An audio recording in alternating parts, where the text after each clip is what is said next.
Hi, my name is Zahra. Hi, my name is Nikki. Today we're here for the Digital Higher Education Summit for LERU. Yes, universities of all Europe are coming together to exchange knowledge. Yes, and we're about to interview a few of the keynote speakers to ask them about their view on the changes in digital education and what changes we're about to expect in the future. Yes, so without any further ado, let's get started. So next to me is Haarhuis and de Ketelaar. So I'm asking you a few questions about this summit, and this is the first time the summit is being organized, and what are your main reasons to organize it, and why in a blended way? We wanted very much to organize discussion about digital education in a broader way. We have a group, one representative from every university. Now we have a much larger group that we can communicate with, and we wanted to do this blended due to the fact that much more people can be invited and connected to this conference, but also in the case of sustainability. That yes, you can join, but you don't have to fly over to Utrecht. But perhaps I can add to that. Yes, why for LERU this is an important thing. So it's clear that as a League of European Research Universities, often people think that we would not be interested or do nothing in the field of education. Of course, the contrary is the truth, in the sense that we develop. So as LERU, of course, we devote a lot of attention and importance to also the whole education field, because of course this is one of the key messages and key tasks of our own universities, educating people. And it's clear that in the field of education we have all kinds of developments going on now for the moment, this whole digitalization of education.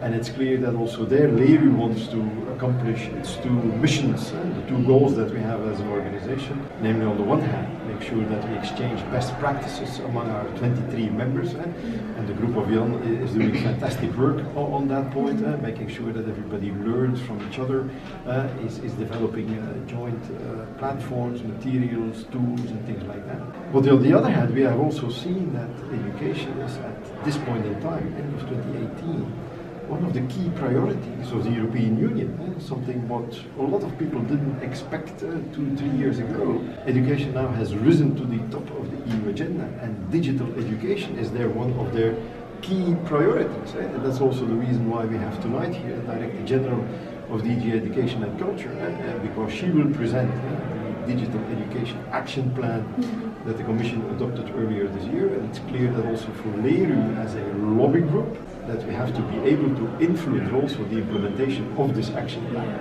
And you're trying to implement digital services in education, and how long will it take to realize it? Because I think there is a lot of difference between faculties using digital services, so what's your point of view? Well, the implementation of digital education is difficult, because most of our universities, but also the other universities in Europe and in the world, they are last for quite a long time, so it's difficult to change.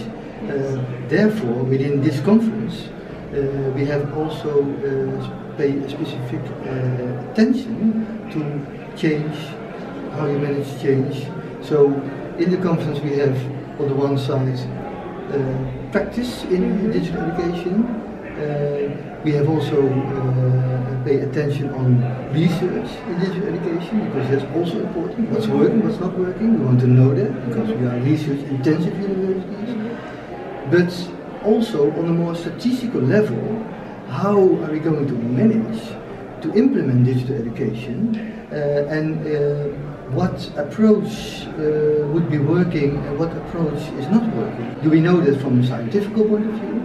We do a lot of scientific research on that. So we have also a specific session with vice rectors from our institutes on digital teaching and learning, who will go in depth with each other in a workshop, working out this kind of approach and change. And I think that it's also a very clear indication that the setup that Jan had in mind, making sure that not only the practitioners, the technical people are here today, but also those vice rectors learning and teaching, if you see the amount of them which are present here, well, this is really reassuring that they are aware of the fact that this is a key issue for the future, and that they are, at least by their presence, committed to listen, to take action, and develop joint policies. Last question, because there must be some challenges you're expecting to face in implementing all these changes. Can you maybe name a few of the challenges you are expecting? The most important thing is to get the majority on board, which is very difficult. But that's why we're working quite hard to get them also aware of the importance of digitalization of their application. I think that the second, it's probably not up to you to mention this obstacle or this problem, but it's also a question of investing in this whole field. Budgetary issues, which are of course within research-intensive universities like ours, always an issue. What kind of budget do we want to invest in this? And I think once again that the presence of several vice rectors here today shows again that there is a commitment that also financially we want to invest in this, because a lot of this will demand investment in technology, equipment, readjustment of buildings and things like that. And so this is also a very important issue. Hello, welcome to Utrecht. We heard that you sponsored this event actually as a whole, as a RICO group, and we were actually wondering what are your main reasons to do this, and from your point of view, what are actually the important aspects of digitalization in education? The RICO, our company provides empowering digital workplaces. That is our value proposition, and it is not just for corporate, but also for education. And of course, we are mainly targeting corporate, but our collaboration technology is very useful for the education side. For example, for the students to learn active learning by using our interactive whiteboard is very useful for presenting the material and writing on it and actively discuss it. Such kind of technologies can help to learn, students to be more motivated to learn. Such kind of thing, one technology. Okay, that sounds very well. So I have another question actually, which goes further in your answer. And do you think that digitalization in education is actually becoming the new way of education, and that actually the old way of educating is from yesterday, and that we don't have to use that anymore? I think not just go only digital, but maybe I believe that's blended education, the real physical get together meeting education, and also virtually. That helps to attend without traveling to slightly shifting to digital side, but I believe that both remains, and blending these kind of both way is the most effective to learn. I believe so. First of all, thank you for your inspiring speech. And I was wondering, because there are a lot of cutbacks universities and the workload of teachers. So even if you want to change your education and your teaching methods, how could you support teachers? Yeah, it is true. There's a shortage always at universities in money. If you put more money, it will be absorbed, and they still need more money. But this is a matter of priority. It is a matter of priority in terms, in the sense that if you don't invest in digitization, if you don't invest in artificial intelligence, then in 5 to 10 years' time, the university is superfluous. There are other institutions who are teaching, other institutions who are providing education better than universities can do. So the choice is rather simple. Or you build more buildings and invest a lot of money in brick and mortar, or you build a little bit less and use that money to invest in renewal of teaching, a renewal of methods, in digitization, and I think in artificial intelligence. So we heard that you were one of the organizers of the online workshops. Could you tell us a little bit more about the workshops itself and what they were and the process itself?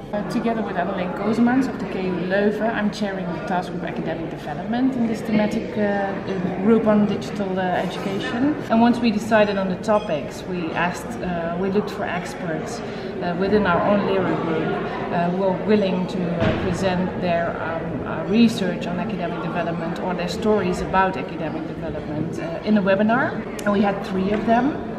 And each week, the first week we had a survey in which we asked people to work together and share their experiences and share their courses on academic development. And then the other 3 weeks we had 1 session each week. Also during the online conference part we had an online workspace where we invited all the online participants to participate, to have discussions about the topic. We shared videos, we shared material on academic development so to get them more interested in the topic and hopefully get them in the online sessions with a pre-knowledge on this topic. The sessions were about research on academic development and there was one from Sweden who told us about late research on teachers using new technologies and how that went with them. And the last one was sharing the case studies on experience we already had in working together on sharing content or courses on academic development within our own institutes.